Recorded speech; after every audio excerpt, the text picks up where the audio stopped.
بُص يا صاحبي، أنا عايزك تركّز معايا النهارده، وعايز أحكي لك حكاية، مش حكاية نجم ولا حكاية شهرة ولا عربيات ولا الكلام الفاضي ده، دي حكاية بني آدم بيلم الزبالة في شوارع فرنسا، وماشي كده بكيس بلاستيك في إيده بيجلد في صناديق الزبالة، والناس بتبص عليه كأنه مش موجود حتى، بس الدنيا لفت واتشقلبت وحطت على يا عم حطت مين يا عم خلينا نكمل، الواد اللي كانوا بيتريقوا عليه بقى العالم كله بيجري وراه عشان ياخد منه تيشيرت.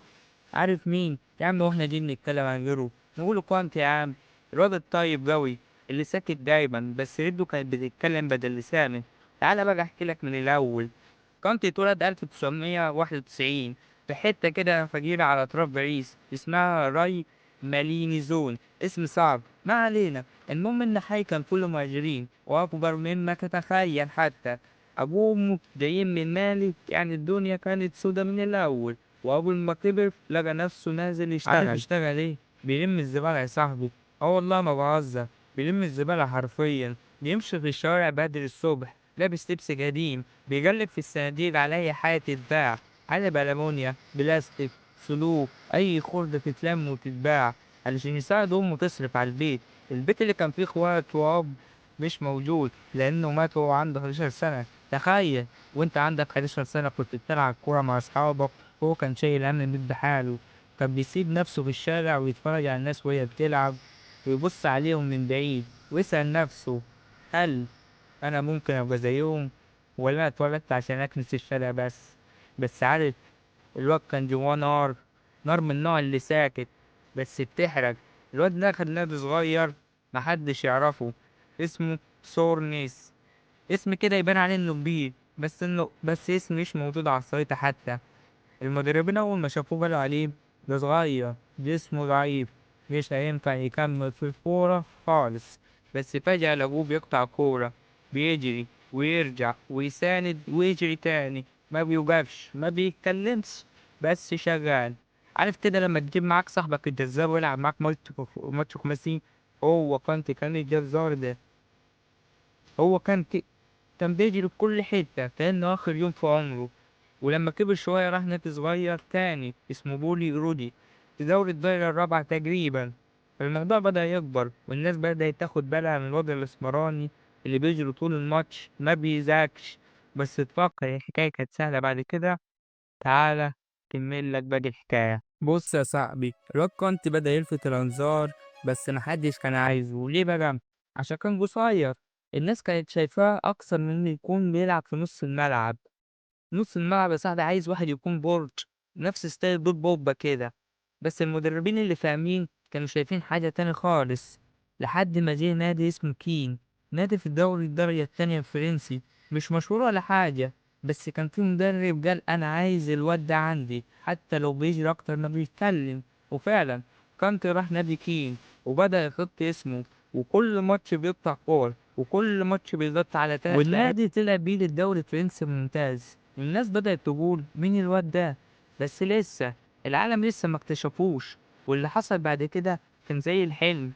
في راجل اسمه ستيفن وورليش كان كشاف في نادي انجليزي كده اسمه ليستر سيتي، نادي صغير جمهوره قليل ومعروف انه بيتخانق علشان يفضل في الدوري، مش بيفكر ياخد بطولات ولا حاجة. بس فجأة الراجل ده شاف كانتي وقال لهم في الإدارة هاتوا الواد ده هيبقى مفتاح خطة رانييري اللي هو مدرب فريق ليستر ساعتها. وفعلا كانتي راح ليستر في سنة 2015 بصفقة حوالي 5 مليون يورو، يعني تمن لاعب ناشئ دلوقتي. بدأ الموسم وكل الناس كانت متوقعة إن ليستر هيهبط، بس لأ كان في حاجة غريبة بتحصل. كانتي كان بيغطي على أي لاعب بيغلط أو بيخسر الكورة، وده خلى الهجوم يركز على الشغل بتاعه وخلى رياض محرز وفردي يعملوا له عجب. وفجأة يا صاحبي ليستر بيكسب كل الكبار، بيكسب سيتي، بيكسب ليفربول، بيكسب تشيلسي. والناس بدأت تقول ايه اللي بيحصل؟ هو ده بجد؟ اه يا عم بجد. وكانت هو اللي عدل ورا كل ده. وفي الاخر لسه خد الدوري لاول مرة في تاريخه سنة 2016. عارف يعني ايه؟ يعني معجزة كروية بتحصل مرة واحدة بس ومش هتتكرر. وده كله بسبب مين؟ واحد ساكت جسمه صغير بس قلبه بص يا كبير. صاحبي، بعد المعجزة اللي عملها مع ليستر الدنيا قامت ما قعدت. تشيلسي قال لك إحنا مش هنفوّت الفرصة وخدوها على طول. حاسس إن أنا قُلت حاجة غلط، بس المهم تشيلسي خلّص فيفا 2016 وقالوا له إحنا عايزينك معانا، إحنا هنعمل فريق تجيل وعايزينك معانا في نُص الملعب. وفي أول موسم ليه يا معلم خد الدوري الإنجليزي تاني، يعني مرّتين ورا بعض، مرّة مع فريق معجزة ومرّة مع فريق كبير، وساعتها خد جايزة أفضل لاعب في الدوري. عارف يعني إيه؟ يعني أحسن لاعب في أقوى دوري في العالم. ومين خدها قبله؟ ناس زي صلاح، زي رونالدو، زي هازارد، ناس في الأصل هم مهاجمين، بس كانتي خدها وهو ما بيسجلش أهداف ولا بيصنع ولا بيعمل شو، بس هو بيجري وبيقطع وبيشتغل وهو ساكت. بص يا صاحبي، دي ما كانتش النهاية، الراجل ده كان رايح العالمية. في سنة 2018 منتخب فرنسا كان بيستعد لكأس العالم وكانتي كان ضمن التشكيلة. في روسيا الراجل ده خلى العالم كله يقف ويسقف له، محدش قدر يعدي منه، ولو الكرة ضاعت تلاقي كانتي واخدها، ولو كان في ثغرة تلاقي كانتي قافلها، ولو في فاول أكيد مش هو اللي عامله يعني. الناس بقت كلها تتكلم وتقول ده مش بني آدم، ده روبوت. العيال الصغيرة في فرنسا كانوا بيقولوا في الشوارع عايز أبقى زي كانتي، مش زي مبابي، مش زي جريزمان. كانتي لما فرنسا خدت كأس العالم كان واقف ساكت ومبتسم ومكسوف يطلب يتصور بالكأس. عارف كان مستني دوره وساكت كأنه مش من الفريق، بس اللعيبة نفسهم راحوا جابوا له الكاس وقالوا له لا يا كانتي دي بتاعك انت. نقول كانتي الواد اللي محدش راهن عليه، اللي جسمه صغير بس قلبه أكبر من أي حد. كان ممكن يستسلم ويقول أنا ماليش في الكورة، بس لأ هو كمل. كانت الحياة مستناه يستسلم، بس هو في الآخر كسب كل حاجة.